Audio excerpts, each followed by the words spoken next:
वाल्मी कराडची जिल्हा रुग्णालयामध्ये वैद्यकीय चाचणी होणार आहे। चाचणीनंतर पोलीस वाल्मी कराडला जेलकडे घेऊन रवाना झालेत। बजरंग सोनावणे क्षीरसागर यांनी वाल्मी कराडला धमकी दिली। वाल्मी कराडची पत्नी मंजली कराड हिने वक्तव्य केलंय।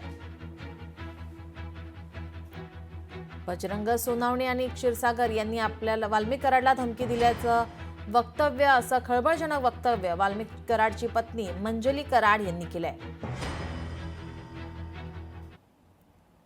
जेव्हा इलेक्शन झालं तेव्हा बजरंग सोनवणेंनी माझ्या मिस्टरांना जीवे मारण्याची धमकी दिलेली होती आणि ती धमकी दिलेली असताना सुद्धा माझे मिस्टर त्यांना बोलले जाऊ दे, झाल्या बोलल्या गोष्टी झाल्या, इलेक्शन मध्ये काही गोष्टी होत असतात।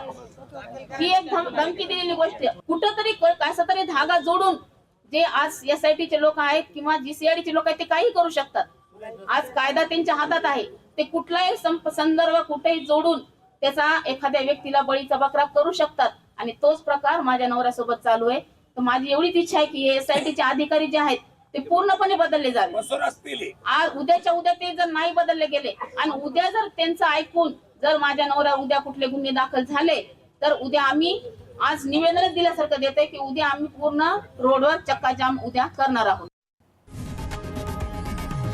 लोकशाही मराठी ऐका, पहा, जागरूक रहा।